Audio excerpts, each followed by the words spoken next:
Let's take a look. 1.1.1.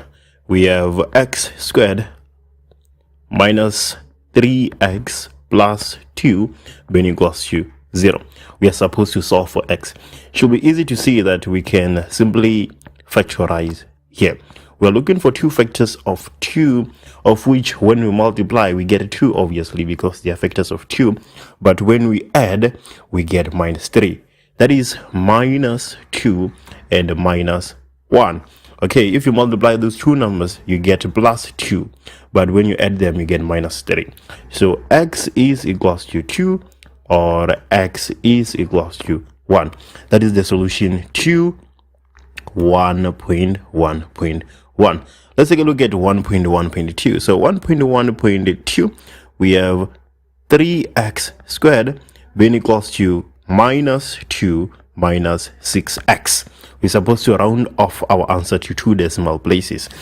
Obviously, we are going to use the quadratic equation here, the quadratic formula, but we still need to take minus 2 and minus 6x to the left hand side, of which we're going to get 3x squared plus 6x plus 2 being equals to 0. Should be easy to see that a is 3, b is 6, and c is 2. So we're gonna have x being equals to minus b, so that is minus 6, plus or minus the square root of b squared minus 4ac. So b squared, we have 6 squared minus 4ac. A is 3, c is 2. There we go. And then we divide everything by 2a. A is 3, so we are dividing by 2 multiplied by 3. X is equals to. So let me just go ahead and put that in my calculator. Minus 6 plus the square root of 36 minus 4 multiplied by 3 multiplied by 2 divided by 2 multiplied by 3. Okay, when one possible value of x is minus 0.42 when I round off to 2 decimal places, and the other value of x is, so let me replace the plus with the minus sign, I'm getting minus 1.58. right, so there we go. That is our solution to 1.1.2. So obviously with the quadratic formula, it's very easy to make a mistake in substitution or make a mistake in determining the value of a, b, and c. So let's verify and just check and see if everything is fine. So 3x squared, we take minus 6x to the left hand side, it becomes plus 6x and then plus 2. That is perfectly fine. A is 3, b is 6, and c is 2. No wrongdoing there. And then we have minus b, so that will be minus 6, and then b squared is 6 squared minus 4ac. A is 3, c is 2 divided by 2a. And then let me just put it in the calculator again one more time. We want to make sure that we don't make any mistake here. Okay, I'm still getting the same answers. So I'm still getting minus 0.42 and minus 1.58. But I can always substitute them back into this equation and see if I'm going to get 0. So 3 multiplied by minus 0.42 squared plus 6 multiplied by minus 0.42 plus 2. Does that give me 0? That gives me 0.0092. So obviously, because I have rounded off, it's not going to give me exactly 0. But I'm quite happy with that answer. Okay, let me move to the following one. When I move to the following one, I have to substitute minus 1.58. So minus 1.58 and minus 1.58. What do I get? I get the same thing, minus, not minus, but 0.0092. So I'm quite happy with my answers. I can do 1.1.3. So let's go ahead and do that. 1.1.3, we have 2x minus 1 being equals to the square root of 1 minus x. We have to admit this is actually an easy case. A difficult case is if you have a plus 3 or any other constant on the same side with a square root. That becomes well, in this side it will be fine, but imagine you have a square root here and you have plus 3 there. what do you do in this case? You still need to square on both sides, but issues are going to arise. But in this case, we can fairly say that this answer is, well, not this answer, but this question is not too difficult. In squaring both sides, we are going to get 2x minus 1 squared being equals to the square root of 1 minus x squared. I copied that down again and squared it just for the faint-hearted ones. But let's square it. 2x multiplied by 2x is 4x squared. And then 2x multiplied by minus 1 is minus 2x. You multiply that by 2, you get minus 4x plus 1. Plus 1 is coming from minus 1 multiplied by minus 1. So there we go. And then on the right hand side, we're going to have 1 minus x. Okay, so 4x squared. So we have minus 4x plus x. So that is minus 3x. And then 1, when we take this one to the left hand side, we're going to get 0.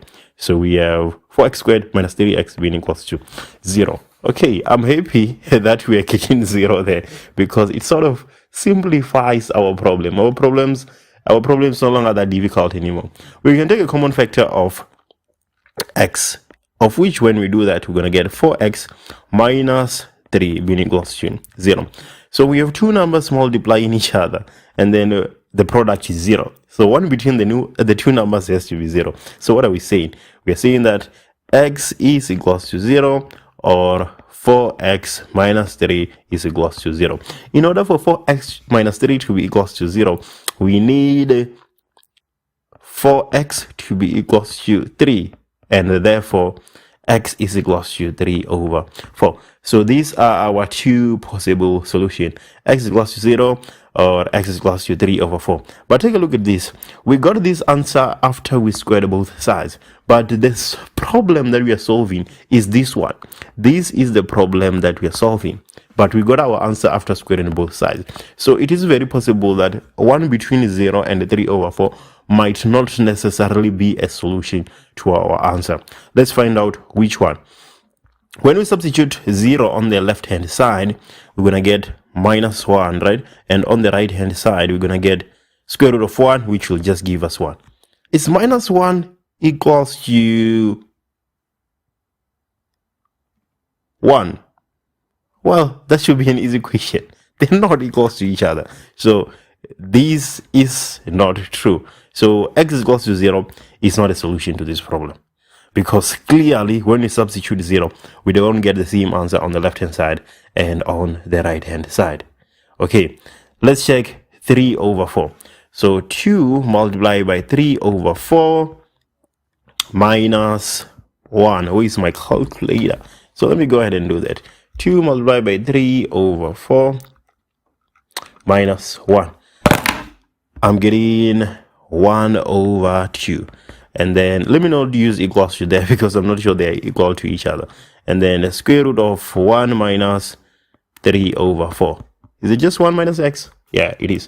So 1 minus 3 over 4, we are getting 1 over 2. So they are equals to each other when x is equals to 3 over 4.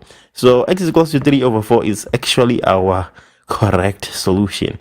X is equals to 0. It's not a solution, because minus 1 is not equals to 1. There we go. That is 1.1.3. 1.1.4. I feel like I'm going so fast in these videos, like I'm doing it's like I'm playing on 1.5x. No pun intended. But anyway, stories. X plus 3 multiplied by 3 minus x being less than 0. Some people, for some reason that I don't know, will multiply out in this situation and just make a mess of everything. But we're not gonna do that, obviously. We are gonna say critical values. So always say critical values before you change the inequality to an equal sign. Because if you just change the inequality to an equal sign, what is it that you're doing? You're just changing things without giving reason. But if you say critical values first, I can see what is going on.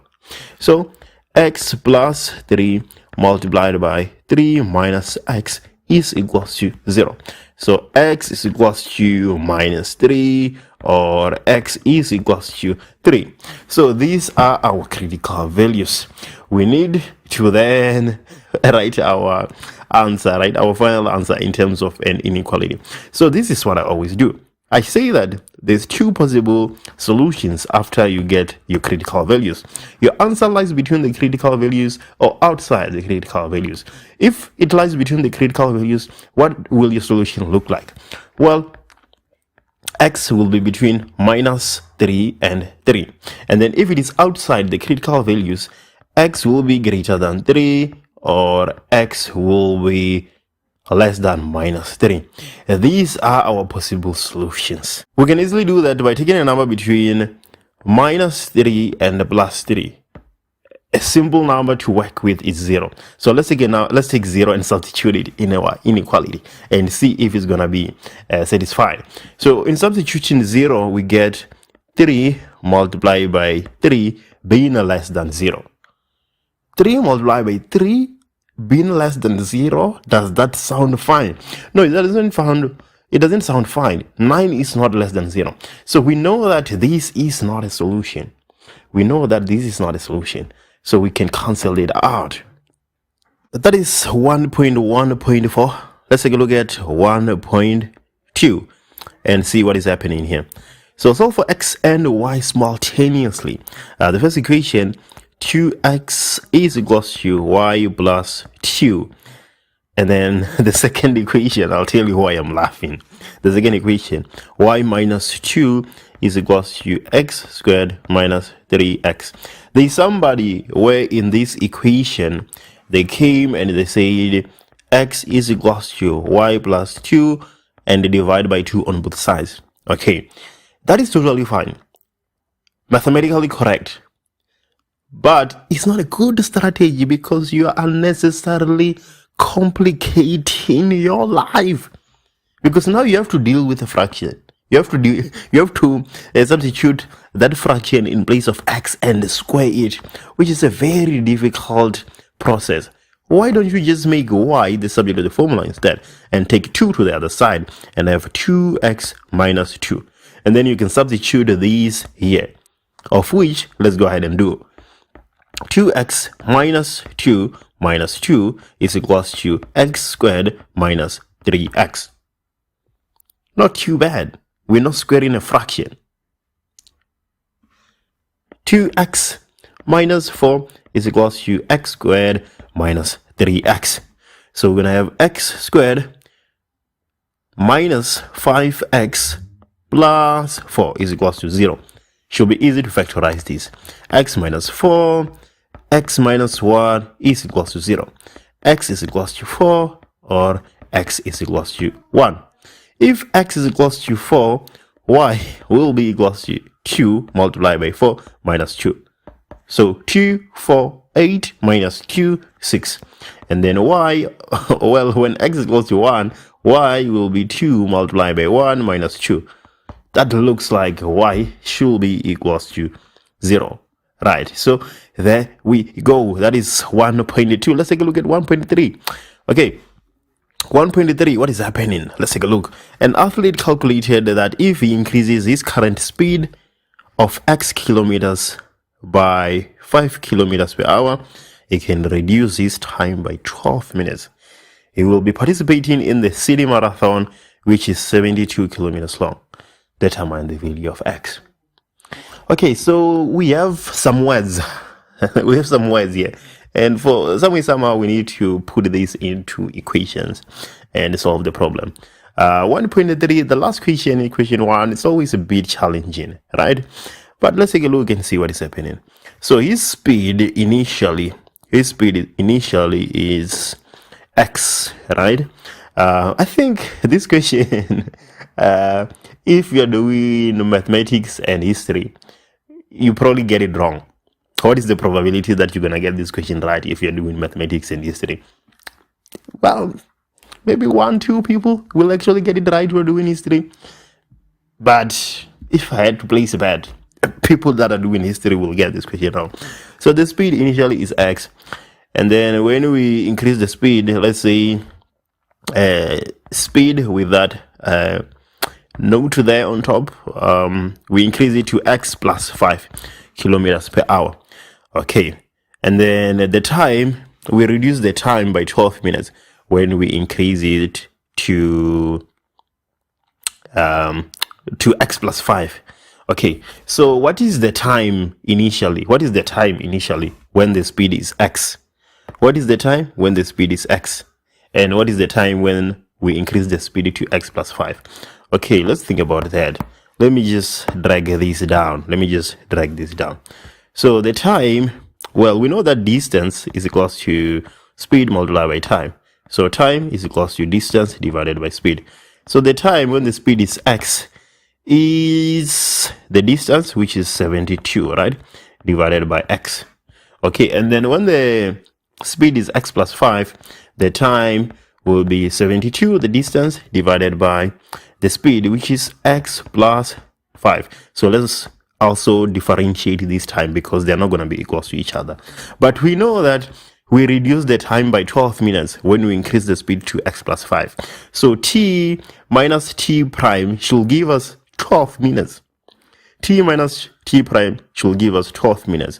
But our speed is in kilometers. Well, not our speed. Our distance is in kilometers and our speed is in kilometers per hour. So we need to convert that 12 minutes to hours.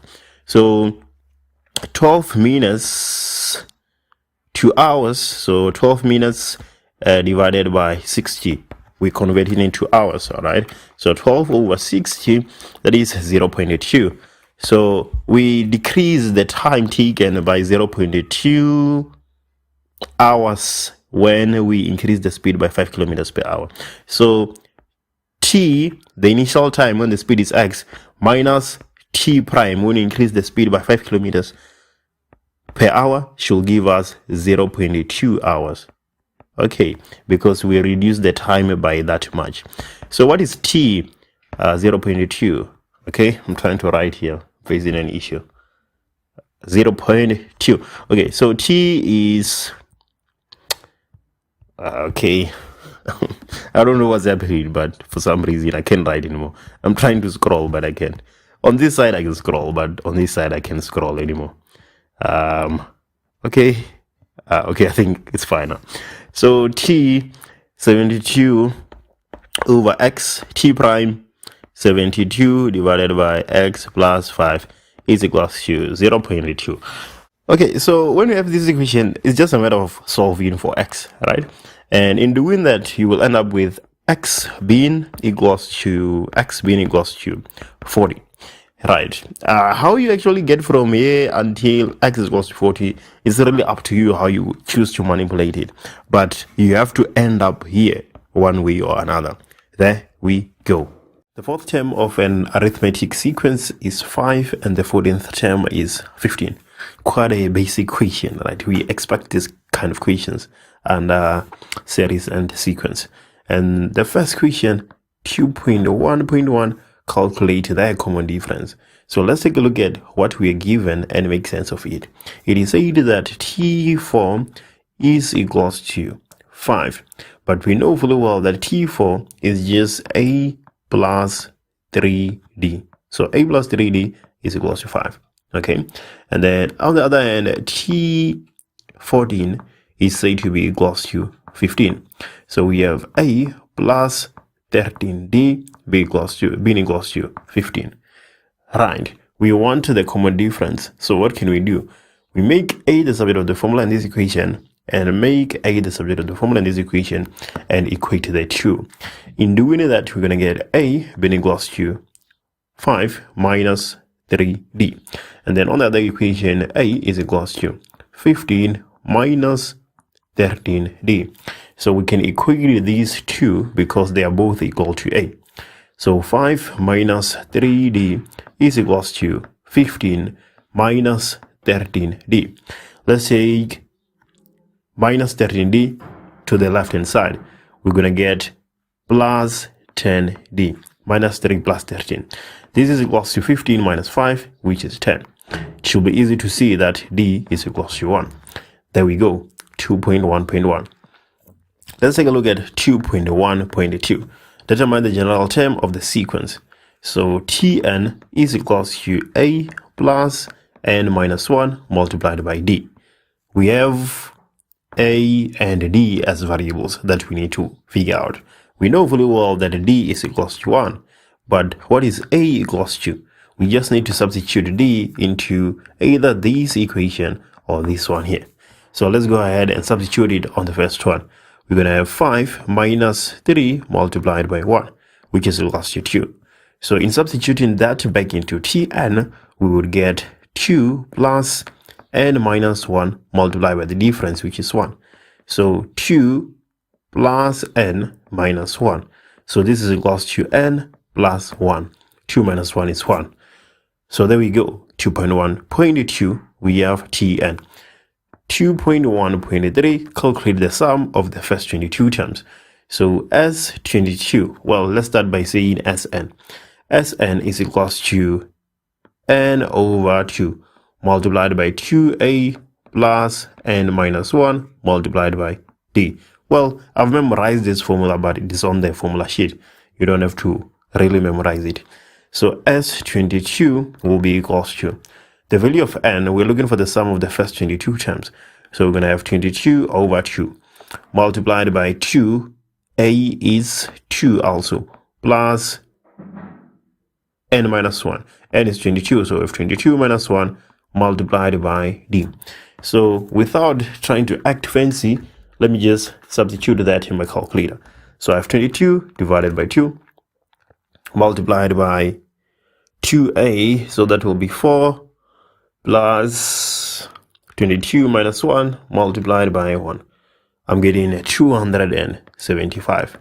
Okay, so there we go. The sum of the first 22 terms is 275. To the people who actually wrote this equation paper, if you got anything wrong in question 2, there's still a lot of work that you need to do. This question is as basic as they can be. I'm sure if you have been solving previous questions, you should have came across this kind of question at least 10 times. It's very, very basic. It does not require you to do anything rigorous. You just dig into the basics. But anyway, stories. 2.2, let's take a look. A quadratic pattern has the following properties. T1 is equals to x, so I'm going to put that there. T2 is 7. T4 is 7x. Okay, so I have T4, which is 7x. Let's worry about T3. T3 minus T2 is equals to 6. So so T3 minus 7 gives us 6. So T3 should be 7 plus 6, which is 13. So this is what we have. The question says, let's find the value of x. 4 marks. So let's see how complicated it will get. Well, we know that the difference here will be 7 minus x. The difference here obviously is 6. And here we have 7x minus 13. Okay, so these differences, they form an arithmetic pattern. So if we say this T2 minus this T1 is equals to this T3 minus T2, we shall get the value of x, right? Because those form a arithmetic sequence and we have a common difference. But let's see. What is 6 minus, so we have, let me write it somewhere else. So we have 6 minus 7 minus x. I'm writing it like this because I don't want to make a mistake. A lot of people will make a mistake here because of this minus sign that is outside, and this minus sign that is inside. So you have to be very careful when you have a situation like that. 6 minus 7 is minus 1, and then minus multiplied by minus will give us positive. So we have x minus 1, which is here. And then now we're going to have 7x minus 13 minus 6. This will give us 7x minus 19. So here we have 7x minus 19. And these two are equals to each other. They're equals to each other because that's the second common difference of a quadratic, or the difference of the arithmetic, which is formed by these terms, however you look at it. But ultimately, we're going to have x minus 1 being equals to 7x minus 19. This is minus 19 and not minus 9. Minus 19. So take 7x to the left hand side, we get x minus 7x. So this is minus 6x. And then we get minus 19 plus 1, which is minus 18. Should be easy to see that x is equals to 3. Here we go. determine the sum to infinity, that is 3.1. So we know fully well that the sum to infinity is given by a divided by 1 minus r, where a is the first term. In our series, a is 2. That is easy to see. So a is 2. But what is r equals to? R is equals to the ratio of any two consecutive terms. So we can say r is t2 divided by t1, or we can say that it is t3 divided by t2, any two terms that are next to each other. Well, we can also find r using t3 and t2. Well, t3 and t1, but in this case, that won't be necessary. t2 is 2 over 3, as we can clearly see, right? And t1 is 2. So this is equals to 2 over 3 multiplied by 1 over 2. So this is just equals to 1 over 3. So here we go. We have a, we have r. We can go ahead and then see that the sum to infinity, well, it is equals to a, which happens to be 2, divided by 1 minus r. R is equals to 1 over 3. So we have 2 divided by 2 over 3. So this will be equals to 2 multiplied by 3 over 2. 2 and 2 cancels out. The sum to infinity is 3. That is 3.1. We have the value of a is given to us. We just had to determine r and substitute in the formula and get the sum to infinity, which is equals to 3. What about 3.2? Show that the sum of the first n terms of the series is given by this expression. Well, we will see how we can get there. Let's start with the basics. Sn is equals to a multiplied by 1 minus r to the power n divided by 1 minus r. Okay, r is less than 1. So we are interested in the sum of n terms. Okay, so not the sum of any specific number of n, but just the general formula for the sum of n terms. So a, we already know that a is 2. 1 minus r is 1 over 3, like we determined. So we have 1 over 3 to the power n. Everything divided by 1 minus r. So that is 1 minus 1 over 3. So we will get 2 multiplied by 1 minus 1 over 3 to the power n divided by 2 over 3. Okay, we're making progress. So let's multiply out by 2 on the numerator. We'll get 2 minus 2 over 3. Oh, wait a minute. That is incorrect. When you multiply 2 by 1 over 3 to the power n, the 2 just becomes a coefficient of 1 over 3 to the power n. We don't say 2 over 3. So this is going to be 2 minus 2 multiplied by 1 over 3 to the power n. Okay, divided by 2 over 3. Instead of dividing by 2 over 3, we can write it as multiplied by 3 over 2. I think that is how we get to what we are supposed to get ultimately. Okay, so this is going to be equals to 2 multiplied by 3 over 2. We are multiplying out by 3 over 2 now. Minus 3 over 2 multiplied by 2 multiplied by 1 over 3 to the power n. So take a look at this. 2 and 2 cancels out. We are left with 3. 2 and 2 cancels out. We are also left with 3. So minus 3 multiplied by 1 over 3 to the power n. Well, this is just 3 minus 3, 1 over 3, everything to the power n. There we go. We have showed that the sum of the first n terms of the series is given by that expression. Not too difficult. Well, I would expect most people to at least get to this point. Okay, and what you do from there on is really up to you. I think there might be a couple of different ways you can actually progress from there, but that is besides the point. Let's take a look at 3.3. So 3.3, calculate the smallest value of n for which the sum of the first n terms is greater than 2.99. So we need Sn to be greater than 2.99, but Sn is 3 minus 3, 1 over 3 to the power n. We need that to be greater than 2.99. So the first organic step is to take 3 to the right hand side. So we're going to have minus 3, 1 over 3, everything to the power n, being greater than 2.99 minus 3. So let me put that in my calculator. 2.99 minus 3, that is, well, load shedding, so I can't really see. Minus 0.01, minus 0.01, so greater than minus 0.01. So minus 3 multiplied by 1 over 3 to the power n. Okay, so let's divide both sides by minus 3.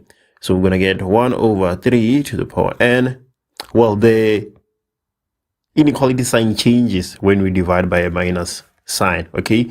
Because if 4 is greater than 2, when you divide both sides by minus 1, minus 4 is no longer greater than minus 2, right? So every time you divide by a negative 1, the inequality changes where it is pointing.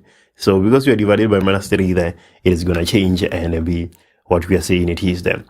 Okay, and then minus 0.01 divided by minus 3, that is 1 over 300. So we have 1 over 300. Okay, let's take a look. How can we progress from there on? Well, we can introduce the log on both sides because n is there at the top.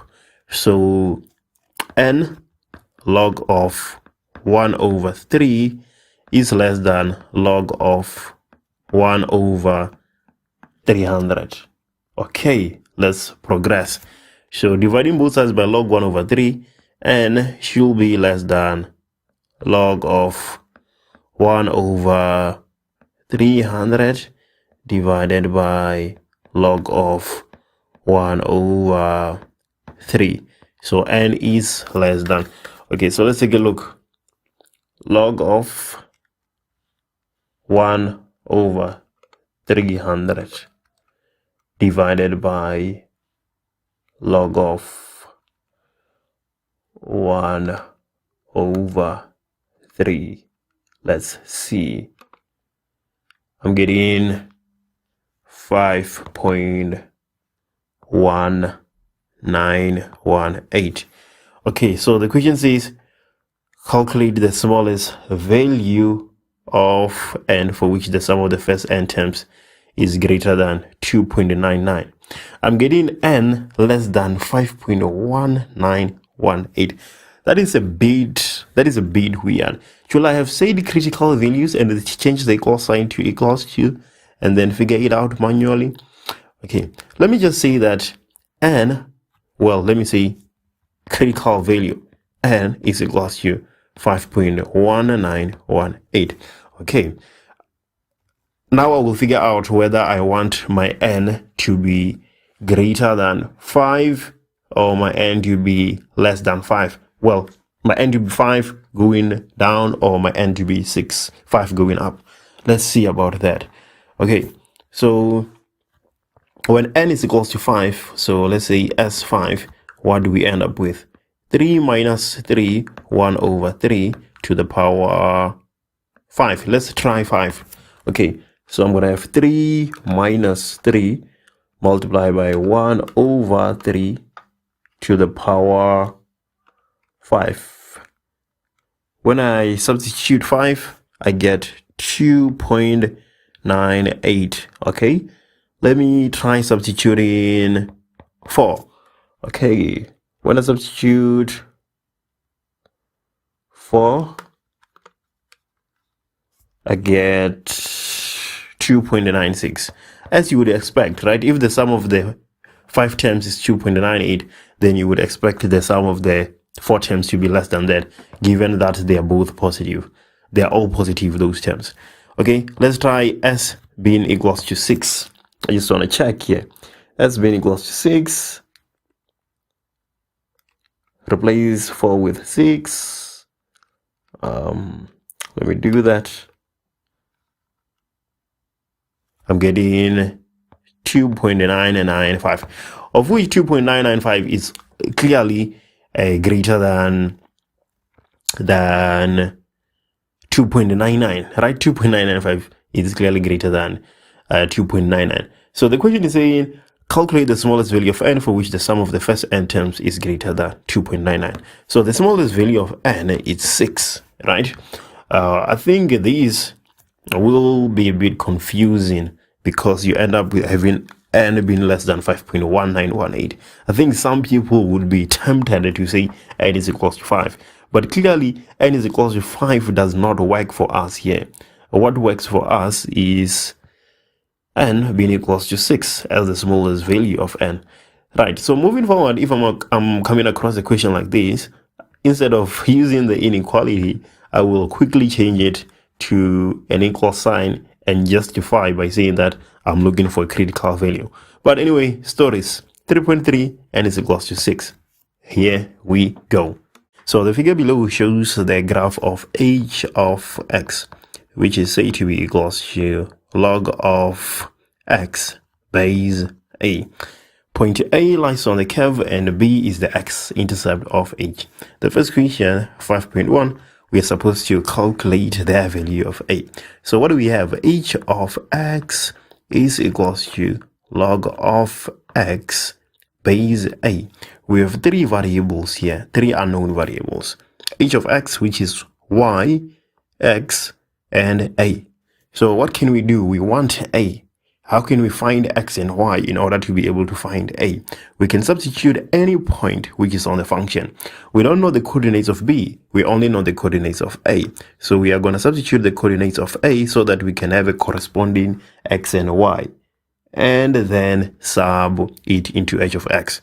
Okay, let's do that. Y is 4. Log of the base is a, x is 16. So in applying log laws, we get a is equals to 4, b equals to 16. So it will be advantageous for us to write 16 with the numerator of 4, because in doing that we can drop the exponents and equate the bases. How can we possibly do that? A to the power 4 is equals to 2 to the power 4. 2 by 2 is 4, 2 by 2 is 4, and 4 by 4 it's 16. So that is okay. No wrongdoing there. So when we drop the exponents, we end up with a being equals to 2. So there we go. That is our answer. But now we know that h of x is equals to log of x base 2. Well, we don't have to write these. We can just end here. But I think we gonna need to use it as we move forward. Okay, let's take a look at 5.2. So 5.2, write down the coordinates of b. Okay, we now know that h of x is log of x base 2 as I've stated. Now we need the coordinates of b. B is the x-intercept. What do we know about the x-intercept? Y is equals to 0. So the coordinates of b, we have x and 0. Let's substitute that into the equation and find x. Y is 0. Log of x base 2. Again, applying this log law, 2 to the power 0 is equals to x. 1 is equals to x. So the coordinates of b, we have 1 as the x value and 0 as the y value. Quite straightforward. If you've been, solving any past exam questions, it should be easy to see that the coordinates of b are 1 and 0. It should be easy to see that we need to substitute the b into h of x. Quite a basic equation. It doesn't require us to do anything cutting edge. 5.3, we're looking for h inverse. So h of x is equals to log of x base 2. The first step in finding the inverse, we need to swap x and y. Let's do that. So in place of h of x, we put x, and then in place of y, we put x. And then the second step, we make, in place of x, we put y, not x again. And then the second step, we make y the subject of the formula. So how do we do that? Again, the log law. It's very crucial to know these log laws. And then we end up with 2 to the power x being equals to y.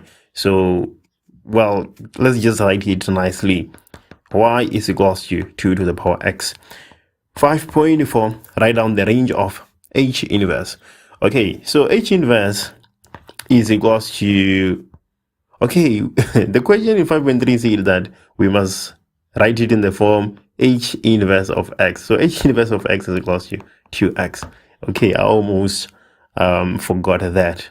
Well, not really forget, I didn't see it, I just solved the question. H inverse is equals to 2 to the x, obviously, and we're supposed to determine the range. So because we have a base which is 2, right, it implies that no matter what you substitute in the place of x, you are never gonna get a negative value, and you're also never gonna get 0. There's nothing you can substitute here in place of x that will give you 0. Well, if you substitute, let's say, minus 1 billion, right, your calculator will give you 0. But the answer is really not 0. The answer is just 0 point, a lot of zeros. The calculator just decides to give you 0, right? So what am I saying? I'm saying that the range here, y, is greater than 0. H inverse cannot be 0. H inverse cannot be negative. Y is greater than 0 all the time for H inverse. Here we go. Calculate the effective interest rate, that is 6.1. But the problem with this equation, let's take a look at the statement so that I can show you something. So we have T and M that invest their inheritance of 200,000, right, at 11.5% per annum compounded quarterly. After 10 years, they use their return on their investment to build a house at a cost of 1,850,000. They borrow the balance needed to build the house from a bank. Okay, the bank grants them a loan at an interest rate of 12% per annum, compounded monthly. They must repay the loan back over a period of 25 years. And then 6.1 again, calculate the effective interest rate. Do you see the issue with this question? It doesn't really specify which effective interest rate. Is it for the saving or is it for the loan? Well, we're not really sure there, but let's just calculate the one for the saving, okay, and see what we get. The steps that we're going to follow here are the same steps we would follow if we are calculating the one for the loan. So for the saving, 1 plus the effective interest should be equals to 1 plus the interest divided by, whether it is compounded quarterly or monthly, everything to the power m. Okay, so let me show you how that plays out. We are looking for the effective. So here we just have 1 plus the effective interest rate being equals to 1 plus. What is the interest? The interest given is 11.5. So that will give us 0.115 divided by m. Let me show you how m comes about, or how we determine m. M, it says that it is compounded quarterly. How many quarters do we have in a year? We have 4. So we would divide by 4 and then to the power 4. Okay, and then we go on to say before the effective interest. So our effective interest in this case will be equals to 12%. It will be equals to 0.12. So if we were to calculate the one for the loan, we would follow the same steps. We would have 1 plus the effective interest being equals to 1 plus the interest divided by m to the power m. But there's a slight difference here. Well, a major, not slight, right? 1 plus the interest for the loan is 12%. So we have 12%. We can write it as 12% or as 0.12. But then now it is compounded monthly. So the m would change. In this case, it will be 12 because we have 12 months in a year. And then we go on to also calculate the effective interest. So this question doesn't really specify what you're supposed to calculate the effective interest for. The best thing to do would be to just calculate it for both the compound, which is quarterly, and that which is monthly for the loan and the investment. But anyway, stories, there we go. We have our answer to 6.1. Let's go ahead and do 6.2. So calculate the value of the investment after 10 years. Well, they just deposit 200,000, right? And then chill out for 10 years. So not deposits every month or every quarter. It's just basic compound interest. So we'd have A being equals to P 1 plus the effective interest to the power n. So A is equals to the principal amount, the amount which they invest, 200,000 multiplied by 1 plus the interest. The interest is 11.5 compounded quarterly. So we can write these as 11.5%. When you're substituting in your calculator, you can actually put this sign there, percent, right? It is there. So there's no issue in doing that. 11.5% divided by how often is it compounded? It's compounded quarterly. So we are going to divide that by 4. And then to the power n. And the number of years is 10, but it is compounded quarterly. So I'm also going to multiply that by 4. So A is equals to, so I have 200,000, 1 plus 11.5% divided by 4, everything to the power 14. So let's see, that is, oh, I used 20,000 instead of 200,000. I was surprised.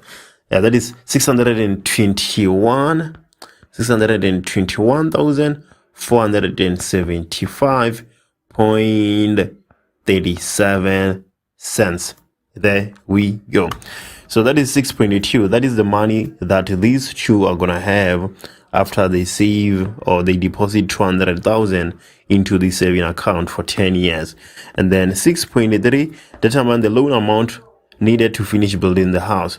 We know that the house cost 1.85 million, right? They only have 621,000 point something. So how much money are they actually gonna need to finance, right, in order to build the house? So the loan amount will be equals to the price of the house, essentially, or how much it's gonna cost to build the house, minus the value of their savings. This makes sense, right? Yeah, you want a house for 1 million, you have 500,000 in your savings. So where do you get the other 500,000? You get it from the bank. You take a loan. So the price of the house is 1,850,000 minus the savings. The savings. So let me do it like this: minus 621,475.37. This is equals to.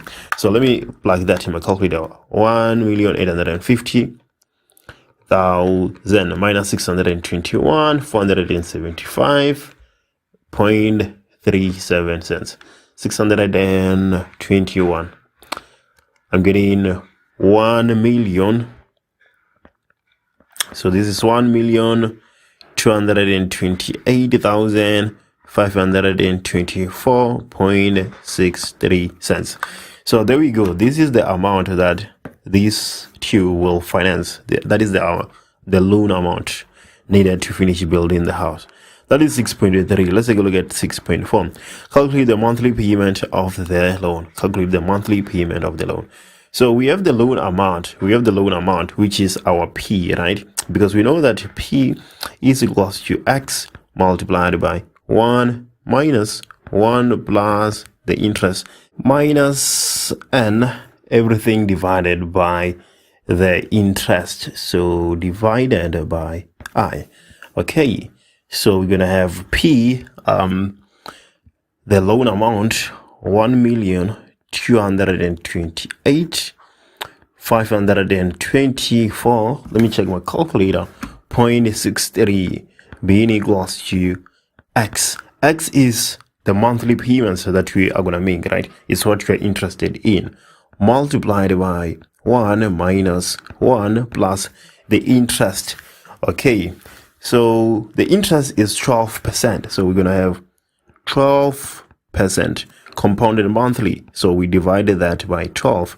Everything to the power minus 12 multiplied by. How long are we going to take to pay off the loan? Over a period of 25 years. So that is minus 12 multiplied by 25. Okay, I close that bracket and I divide everything with the interest. So 12% divided by 12. Okay, so let me show you. X will be equals to this right here. Let me duplicate it. Okay, this divided by the coefficient of x. The coefficient of x is this entire thing. Coefficient of x is this entire thing. So let me duplicate it instead of dragging it from there. There we go. I'm getting 12,939. So x is 12,939.12 cents.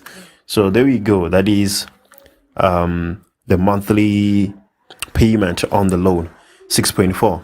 Let's take a look at 6.5. 6.5, calculate the balance of the loan after 15 years. Okay, so the balance of the loan after 15 years. Let me show you how we do that. So we've already said that P is equals to X multiplied by 1 minus 1 plus the interest to the minus n, everything divided by the interest. We know what the monthly payment is. We know what the interest is. We need to figure out n.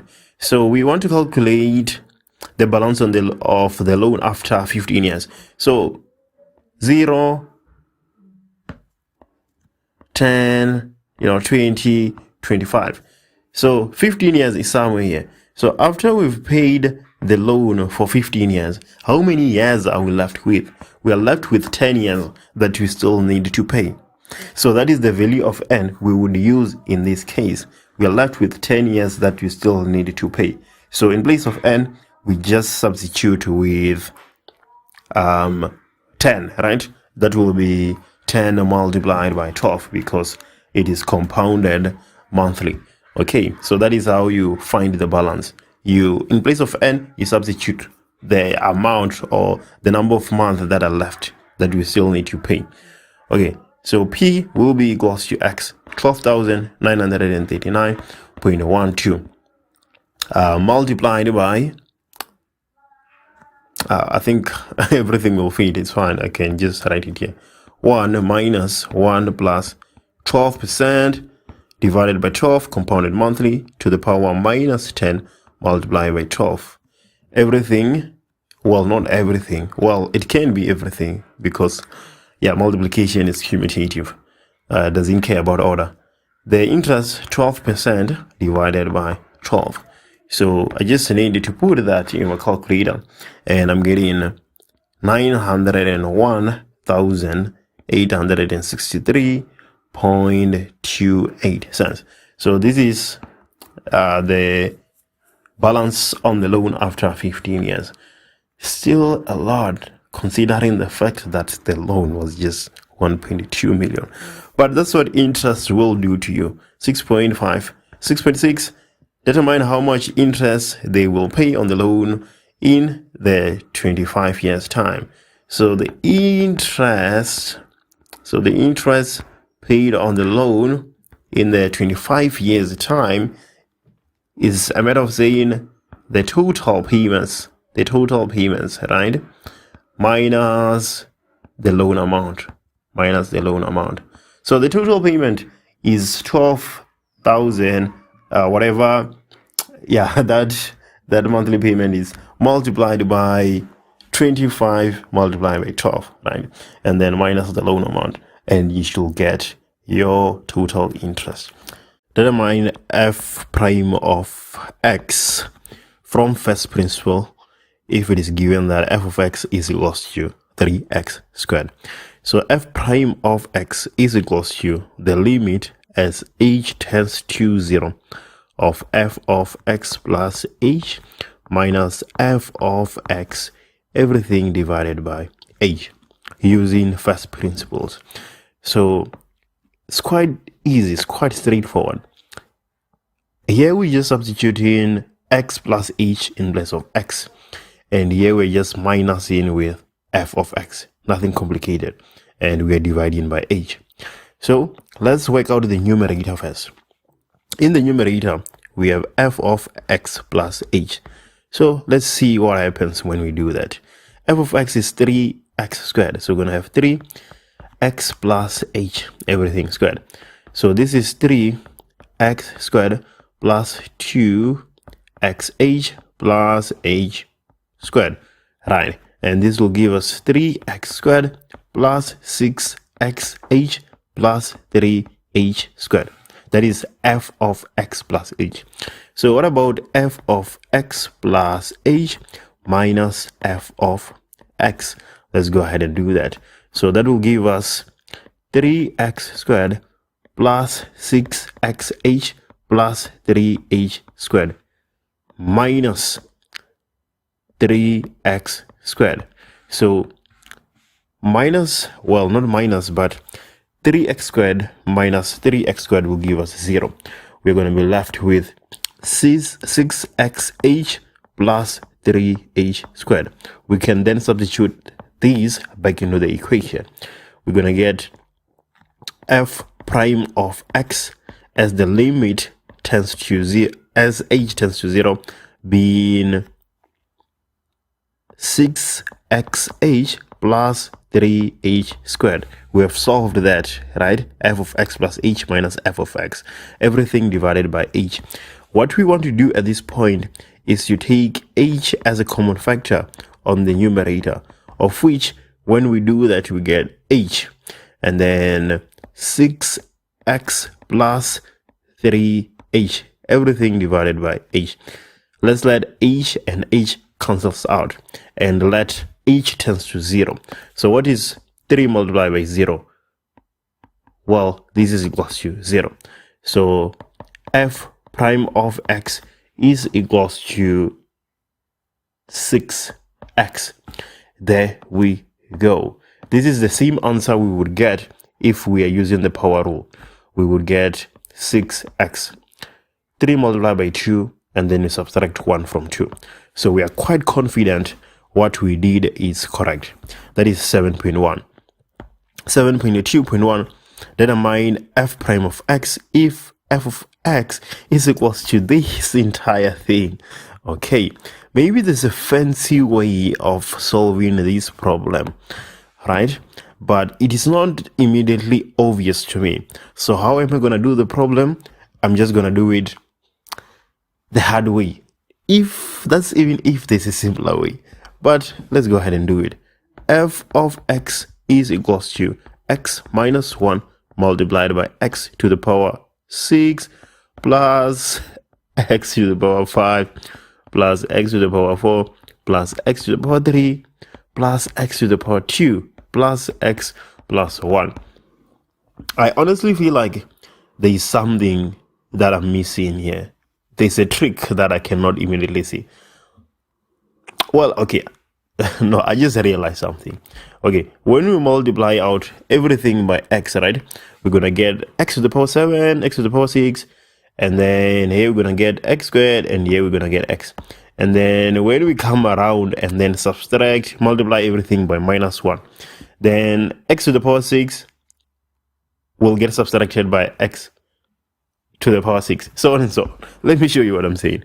Okay, when we multiply out by x, we get x to the power 7 plus x to the power 6 plus x to the power 5 plus x to the power 4 plus x to the power 3 plus x to the power 2 plus x.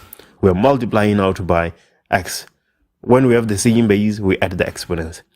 Minus, now we are multiplying out by, when we multiply out by minus 1, we are going to get minus x to the power 6 minus x to the power 5 minus x to the power 4 minus x to the power 3 minus x to the power 2 minus x minus 1. So we get everything, but now it is just saying minus. So take a look at this. X to the power 5 minus, what am I doing? X to the power 6 minus x to the power 6, x to the power 5, in that way. Take a look at that. And then ultimately we end up with x to the power 7 minus 1, of which when we derivate, we're going to get So this is f of, well, not f prime because we have not yet derivated there or attempting to. This is f of x, this is f of x, and then here we now have f prime of x, because now I actually want to derivate, of which when I do that, I'm going to get 7x to the power 6 minus 0. So we can just drop that. Okay, there we go. That is 7.2.1. 7.2.2. We're looking for dx of x to the 3 plus 2x squared plus x divided by x plus 1. In these cases, something in the numerator is supposed to cancel out with something in the denominator. Okay, so what approach can we take? We still keep this dx because we are not yet derivating, right? We just rewriting the equation, really. So let's take a common factor of x on the numerator. We're going to get x squared plus 2x plus 1. Okay, you can already see what is happening here. You can already see what is happening. And then dx, we have the common factor of x, and now we factorize x squared plus 2x plus 1, of which we're going to get x plus 1 multiplied by x plus 1. Everything, here we have x plus 1. Everything divided by x plus 1. Okay, so obviously x plus 1 will cancel out with one of the x plus 1s. There we go. So dx is equals to, not equals to, what are we saying? So dx, in the numerator we have x multiplied by x plus 1. That's just what we have. And then when we multiply out, obviously we're gonna get x squared plus x. Now we can go ahead and derivate. This is equals to 2x plus 1. We're just using the power rule. Here we go. Right, most of the time I've never came across a situation like this where the numerator and the denominator don't cancel out to some extent. Okay, so I already expected that to happen before I could even attempt the problem. 7.2.3 y is equals to 3 up there x minus 1 over 3x. So we want to rewrite this in the following way. Y is equals to x to the 1 over 3 minus 1 divided by 3x. Okay, let's take that x from the numerator to the denominator. Y will be equals to x to the 1 over 3 minus 1 over 3 x to the minus 1. So when it was below, when it was on the denominator, it was x to the power 1. If we take it up to the numerator, we just need to change the sign from x to the power 1 to x to the minus 1. And then now we can then use the power rule, of which we're going to get dy dx. You see, now we're introducing dy dx because we actually want to do derivative at this point, of which we're going to have 1 over 3x. What is 1 over 3 divided minus 1? I think that is minus 2 over 3, but I don't want to take any chances. Minus 2 over 3 either way. And then plus 1 over 3, right? When we multiply minus a third by minus 1, and then to the power minus 2. This will be equals to, it's not always nice to leave our powers with negative signs. So let's leave those positive. How do we do that? We take it to the denominator. So this will be x to the 2 over 3.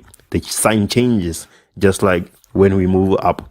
And then plus 1 over 3 x to the 2. There we go. Question 7.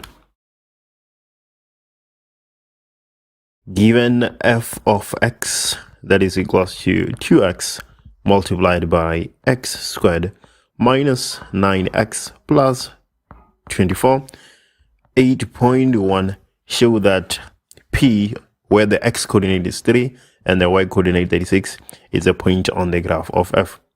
2 marks. Quite surprising. So we're interested in P of coordinates 3 and 36. If it is a point on f, when we substitute 3, we are supposed to get 36. So 2 multiplied by 3, x is, we're trying to show that x is equals to 3 and y is 36 is a point on that function. So we substitute 3 in place of x, minus 9 multiplied by 3 plus 24.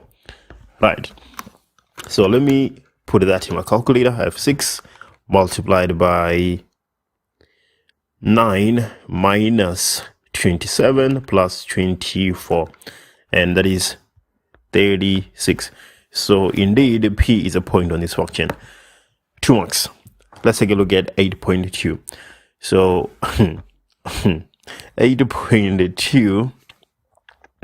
8.2, calculate the coordinates of the turning points of the graph of f. Okay, so turning points, we are thinking about gradient, the fact that it is equals to 0. So we need to derive this function. But let's multiply out with 2x so that we can use the power rule when we derive.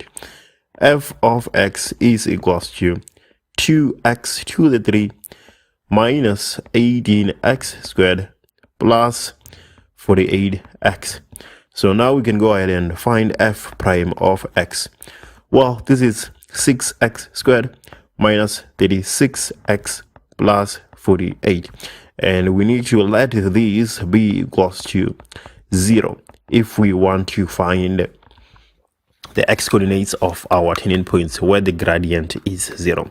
So we can divide throughout by 6 to make our life more simple. So x squared minus 6x plus 8 should be equals to 0. Factors of 8, of which when we add, we get minus 6, x minus 4, x minus 2. So x is equals to 4 or x is equals to 2. These are the x coordinates of our turning points, but we're looking for the actual coordinates. So we then need to find the f of 4 here. And here we need f of 2. So f of 4 to 4 to the power 3 minus 8, x is 4. We square that plus 48, x is 4. Here I'm getting 32. And then what about f of 2? F of 2, we substitute in 2 throughout. So let me just replace 4 with 2 and see what we end up with. I'm getting 40 here in place of 2. So here we go. We have the coordinates of the turning points. Well, let's write them in coordinate form.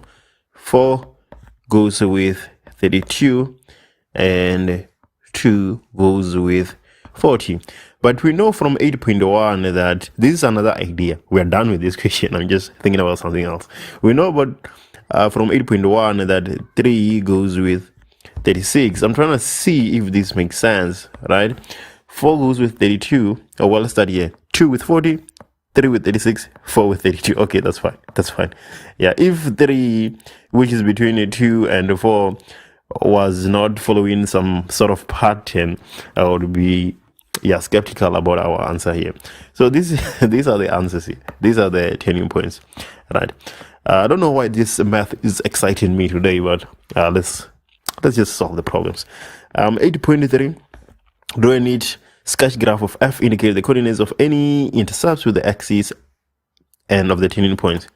Okay, so let's gather our information. TP 4, 32, 2, 40. Okay, let's find our y-intercept where we let x be equals to 0. So y-intercept will be equals to if we substitute 0 into this equation, everything cancels out and we just end up with y is equals to 0 here. So where we have the y, we actually have one x intercept because we have 0 and 0 here. So this is the coordinate 0 and 0. Okay, now let's find the x-intercepts. So the x-intercepts, we need to let y be equals to 0. So we're going to get 2x x squared minus 9x plus 24 being equals to 0. We already know that x is equals to 0 is one of the x-intercepts. Okay, but we then need to find the other two from this part here. X squared minus 9x plus 24 is equals to 0. Okay, so with x squared minus 9x plus 24, let me just use the quadratic formula and see what I end up with here. X is equals to plus 9, because we have minus 9 there, plus of minus the square root of, well, 9 squared minus 9 squared, that is 81 minus 4 AC minus 4 AC. A is 1, C is 24, so 24, everything divided by 2A divided by 2, so X is equals to, let me substitute that in my calculator. Well, 81 minus 4 minus 24. Issues are rising here. 81 minus 4 multiplied by 24. This gives me undefined. This gives me undefined. So I don't think we have any other intercepts here, because this gives me undefined, all right? We don't have any real rules there. So our x-intercept is just the y-intercept, which is at 0. So, okay, that is what we have there. That is what we have. So I think we're ready to sketch. We have the intercepts, we have the asymptote, well, not asymptote, we have the turning points. I think we are good to go. I think we can sketch here. So our axis, that is the y, this is the x. Okay, let's start with the intercepts. Right here at the origin, we have an intercept right here at the origin. So we are interested in the origin. We are interested here in the origin. And we also have the turning points 4 and 32. When x is equals to 4, we have a turning point of 32. And when x is equals to 2, we have a turning point of 40. When x is equals to 2. Okay, so let's find that. 2 goes with 40. So 2 and 40, they can be somewhere here. And then 4 goes with 32. So let's put it somewhere here. Okay. And then what else are we looking for? What else are we looking for? I think that is actually all. I think that is actually all. So we are expecting something like this. Let's see. That looks horrible. Let me just give that another try. Okay, this is another turning point, so we turn and then we go up. Okay, so so this is what we actually have here. This is what we actually have. What am I doing? This is what we actually have. Right, it kind of makes sense because we only have one x-intercept, so we don't expect the graph to go back and cut x once more. So that is what we end up with there. Okay, that is 8.3 neat sketch. Okay, maybe I should not put x there. I should put it here. Don't think it really matters, but it's fine. It's fine. You can deal with that. 8.4, determine the values of k for which the function being equals to k has 3 unequal roots. Okay, I see what is happening here. We have 2x x squared minus 9x plus 24 being equals to k. But we know that this is f of x. So f of x is equals to k. F of x minus k is equals to 0. So we need the values of k for which that is, that will have 3 unequal roots. 3 unequal roots. So k is shifting the graph some units down, right? But if k is positive, obviously it's gonna shift the graph some units up. So okay, what do we need? We need to know the y value at 2. The y value at 2 is 40. Okay, it will become apparent why we need that y value at 2. Now let me just trace this function. You're gonna see very soon why I'm doing that. So I retrace the function. Let me try and grab it and see if, okay, there. So at this point we have one, the question is saying we must look for 3 unequal roots. Okay, at this point we have one root at the origin. If we move down here, we only have one root, right? Because k can only move the function up and down. Okay, let's say we move up. We are always going to have one root if we keep moving up. So we need to move down in order to have a chance of having 3 roots. Okay, if we move down here, how many roots? We have only one. We only have one. If we move here, we only have one. But if we move to this point here, let's stay there at that point. If we move at that point, we have 2, right? But the second one also acts as an intercept. So k needs to at least move the what? Needs to at least move the y value at that turning point, at the minimum, to touch the x-axis. So k needs to be at least equal to the y value at 4. The y value at 4 is 32. K needs to be at least equal to 32. Okay, so in the scenario that we have in front of us, k is equals to 32. In that scenario, we have moved the function 32 units down. What about these? Okay, that would be 2. That will be 2 unequal roots. That would be 2. So we're not interested in that. We need k to actually be at least greater than 32, because at that point we have 2 unequal, right? 1 here and 1 here, but we need 3. So k needs to be at least greater than 32. Let me show you what happens then. Okay, so here k is greater than 32. We have moved the function more than 32 units down. Here greater than 32. Here greater than 32. And our condition is satisfied here. Take a look at this. We have this root 1, the second root, and the third root. So our condition is satisfied there. So when k is greater than 32, we're quite happy. We have achieved what we're looking for. But take a look at this. Let me just grab that function. When we move to this point, issues arise again. We are at a point where if the y value at 2 is touching the x-axis, we have 2 unequal roots. So issues are going to arise.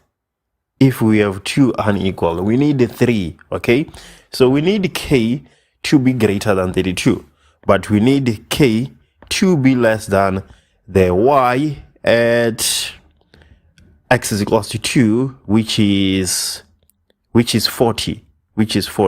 So let's write that in one statement. We are saying that we need k to be greater than 32, but k to be less than 40. In that way, we're gonna have 3 unequal roots. Okay, there we go. 8.5, determine the maximum value of f of x if x is an element of 0 to 5. Okay, so let's get rid of this now. We're interested in this portion 0 to 5. We are looking for the maximum value of x between 0 and 5, the maximum value. So we know that f of x, we also have f prime of x. We have determined it somewhere. Let me look for it. F prime of x, 6x squared minus 36x plus 48 minus 36x plus 48 plus 48. That is f prime of x. So we want the maximum. We can easily derivate this and equate it to 0, right? So take a look at this. 6x squared minus 36x plus 48 is equals to 0. What did we do last time? We divided by 6. We got x squared minus 6x plus 8 being equals to 0. And then we factorize factors of 8. Okay, x minus 4 multiplied by x minus 2. This gives us 0. So x is equals to 4 or x is equals to 2. Okay, so these are our values. X is equals to 4 or x is equals to 2. So which one gives us a greater y value between x is equals to 4 and x is equals to 2? At x is equals to 2, we have 40. At x is equals to 4, we have 32. So clearly here, we have to go with x is equals to 2 because we know that y here is 40 and y here is 32. So we go with x is equals to 2. The maximum value here, y is equals to 40. We are looking for the maximum value. I almost forgot the equation there. Show that the area of the figure is given by a is equals to 2 pi multiplied by r squared minus 200r plus 20,000. Okay, this is the kind of equations we expect in optimization, question 9. So let's take a look at what's happening here and show that a is indeed equals to that expression. A business enterprise has asked you to design an advertising disc that consists of 2 circles and has the same shape shown in the figure below. The larger circle has a radius r and the smaller circle head has a radius small letter r. The values of r, capital letter R and small letter r must vary, and capital letter R plus small letter r should give you 200 millimeters. To minimize cost, the enterprise also stated that the area of the shape must be a minimum. Okay, that is the information we have. What can we extract from that paragraph there? R plus R is equals to 200. That's what we can extract. And then 9.1, we're supposed to show that the area of the figure is given as this equation here. So let's take a look. We have the bigger circle and the smaller circle, right? So the area of the bigger circle will be pi r squared, and the area of the smaller circle will be pi r squared. But we need the area of the entire figure, so that is going to give us the area of the figure being equals to pi r squared plus pi r squared. Okay, that's somewhere to start. That's somewhere we can start. But take a look at this. In the equation we're given, we don't have any small letter r. We only have capital letter R. So it would be wise of us to write the small letter r in terms of the capital letter R, so that in our equation we don't have any small letter r. So making small letter r the subject of the formula, we get 200 minus capital letter R. So our area will be equals to pi r squared, the capital letter, plus pi, and then in place of the small letter r we substitute 200 minus capital letter R and we square that. Okay, so take a look at this. We have pi and a pi, so we can take that as a common factor. So the area will be equals to, there we go, we have pi as a common factor. Here we're going to be left with r squared plus 200 minus r squared. There we go. So the area will be equals to pi. R squared, that's just r squared. What about 200 minus r squared? So 200 multiplied by 200 will give us 40000. That is 40,000. We carry the zeros. Okay. And then 200 multiplied by minus r is minus 200r. You multiply that by 2, you get minus 400r plus minus r multiplied by minus r, that will be r squared. So take a look. The area will be equals to pi. R squared plus r squared will give us 2r squared. And then minus 400r plus 40,000. So we are at this point. Look at how it differs from our equation that we are supposed to prove. The only difference now is that here we have pi, and then on the equation that we are given, we actually have 2 pi. We actually have 2 pi. So how can we make sure that we have 2 pi? We can take out 2 as a common factor from those terms inside the brackets. If we do that, we're going to get the area being equals to 2 pi. We pull 2 out, and then we're going to be left with r squared because we have pulled the 2. Here we're going to be left with minus 200r because we have pulled the 2. And then here we're going to be left with plus 20,000. And this is exactly what we're supposed to show. So yeah, we go. 9.1, let's take a look at 9.2. So 9.2 says that let's determine the values of capital letter R and small letter r if the area of the figure is a minimum. So the area is 2 pi r squared minus 200r plus 20,000. We want this to be a minimum. So obviously we're going to derivate and equate to 0. So when we multiply out with 2 pi, we get 2 pi r squared. We're moving backwards now essentially.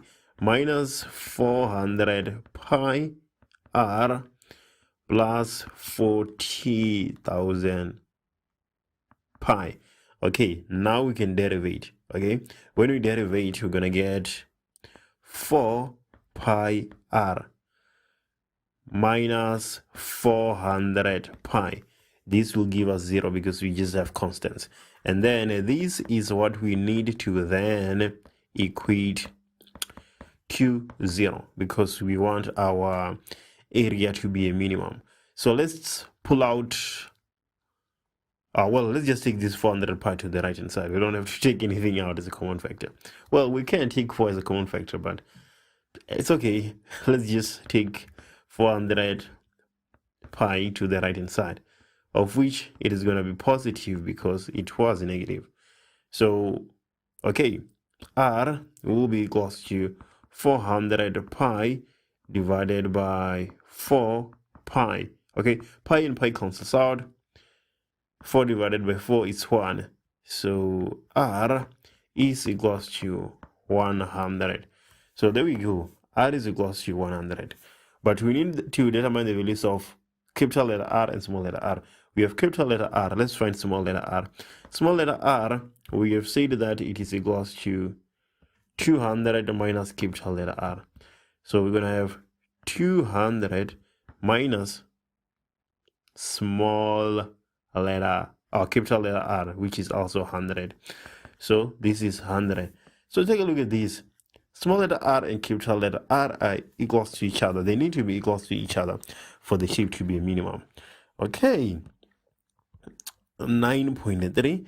9.3 says, hence explain why the shape suggested by the company is not possible if you want to maintain a minimum area. Okay, let's go back to the given information here. What are we missing? The values of capital letter R and small letter r must vary. That's what's required. But in order for this to be a minimum, the values of capital letter R and small letter r, they must not vary. They must not vary. They must all be equals to 100. Right? So this shape is impossible because they are saying that they want it to be a minimum and they want the values of R and R to vary. But that cannot be true at the same time. Those two events are mutually exclusive. Here we go. Given that the probability of A is equals to 0.45 and that of B is equals to 0.25, determine the probability of A or B if A and B are mutually exclusive events. So the probability of A or B is equals to, generally, right, P of A plus P of B minus P of A and B. But if they are mutually exclusive, the probability of A and B is 0. They cannot occur at the same time. For instance, the probability that it will rain and the probability that it will not rain, those two things, those two events, they cannot occur at the same time, right? It cannot rain and not rain at the same time. So the probability of A or B, because they're mutually exclusive, will be equals to 0.45 plus 0.25 minus 0, B, which will give us 0.7. So that is the probability of A or B, given that they are mutually exclusive. 10.2, let's take a look at 10.2.1. A survey was conducted in one of the schools in our province with a population of 50 teachers. 30 of the educators indicated that they each own a car. 2 educators were randomly selected, one after the other, without repetition. So let's take a look at this. Oh, well, the first question, represent the given information on a tree diagram. Clearly indicate the possible outcomes of the event. Okay, so let's take a look at this, right? We are told that 30 of the 50 teachers say that they have cars. 30 of the 50 see that they have cars. Well, let me represent it in the following way. So 30 of the 50 see that they have cars. So how many don't have cars? So how many don't have cars? Should be 20 over 50, right? So let's say that one of the teacher, that is the first teacher to be selected randomly, has a car, right? The first teacher to be selected randomly has a car. So what is the probability that on the second selection, the teacher selected will also have a car? So there is no replacement here of any sort, right? So now we are left with 49 teachers because the first teacher with a car has been selected, right? And then how many teachers with cars left? 29, because there are 30 in total. And then let's take a look at the outcome of having a teacher with no car if the first teacher selected has a car. So teacher with cars, or with no cars, not with cars, with no cars, we still have 20 teachers with no cars, because the first teacher that was selected is a teacher with a car. But our total of teachers now is 49 because we have removed one teacher. Okay, and then let's take a look at the other way. The first teacher selected does not have a car. What will be the probability that the next teacher selected has a car? So the teachers with cars is still 30, right? But the total is now 49. And then now the other outcome, teacher with no car. So the first teacher selected has a car. So of that 20, we are left with, the teacher selected does not have a car, right? Which is 20 teachers. And now that we want to select the second teacher, we are left with 19 that don't have cars. So that is 19 over 49 because there is no replacement. We are selecting one after the other without taking the teacher that we've selected first back into the selection pool. So this is our data represented in the form of a tree diagram. Okay, 10.2.2, find the probability that only one of the educators selected owns a car. Okay, so let's take a look at this outcome. This outcome here, let me change my color. This outcome here is car. Both teachers have a car there. And then the outcome here is car. One teacher has a car, the other one does not have. Here, the first teacher does not have a car, the second one has. And here, lastly, they both don't have cars. So 10.2.2, find the probability that only one of the educators selected owns a car. Only one. So let's take a look at this. We're interested in this outcome because in this outcome, only one teacher owns a car. We are also interested in this outcome because only one teacher owns a car in that outcome. So let's say that the probability of C and not C, the probability of having the first teacher own a car and the second not have, will be the probability of owning a car for the first teacher, which is 30 over 50, multiplied by the probability of the second teacher not having a car after the first has. That will be 20 over 49. And this is equals to, so let me just put it in my calculator, 30 over 50 multiplied by 20 over 49. That is 12 over 49. Okay, so I have 12 over 49.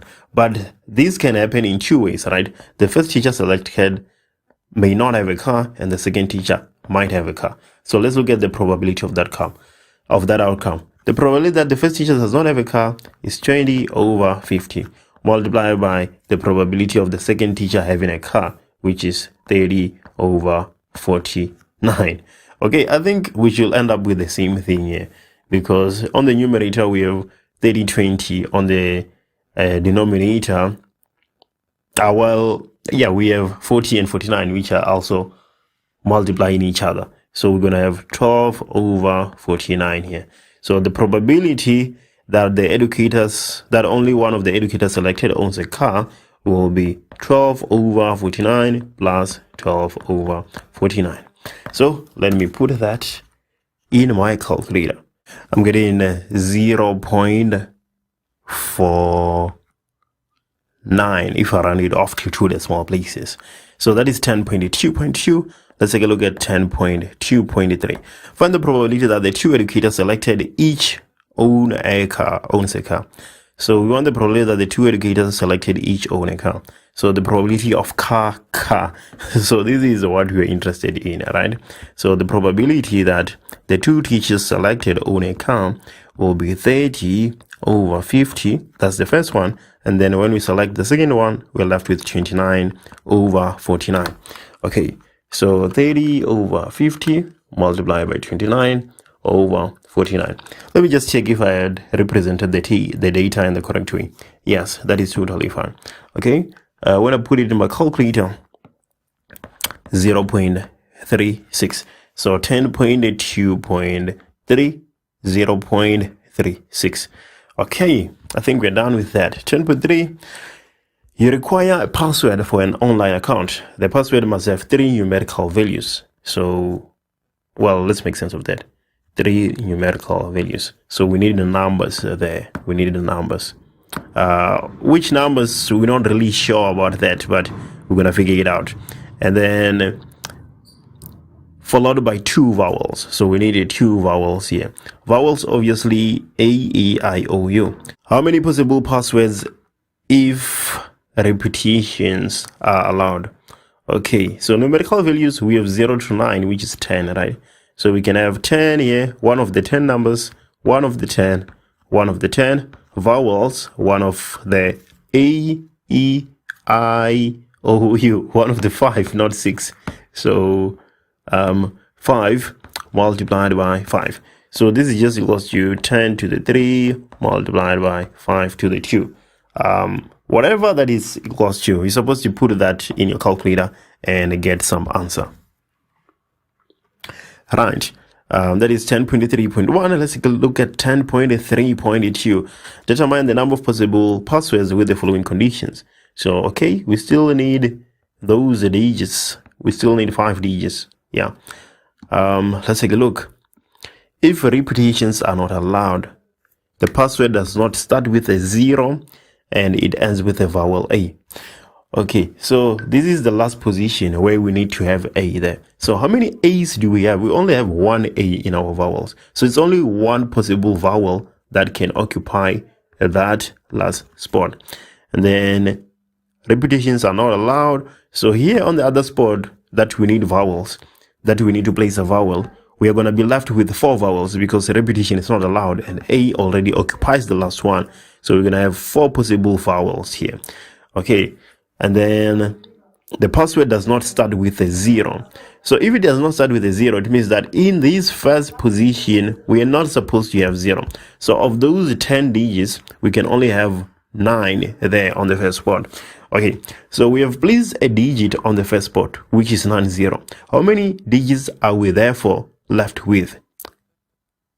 Well, we are left with 9. We are left with 9 digits here because we have 0, 1, 2, 3, 4, 5, 6, 7, 8, 9. This is 10, right?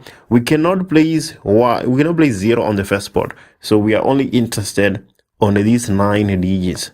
All right, and then after we place one of those 9 digits on the first spot, let's say we place 7, we are still left with 9. So we have 9 multiplied by 9, and then ultimately multiply by 8 at the end, because any digit of the ones that are left can occupy that third spot. So there we go. You put that in your calculator and you get some answer. Those are the number of possible passwords with the given conditions. Here we go.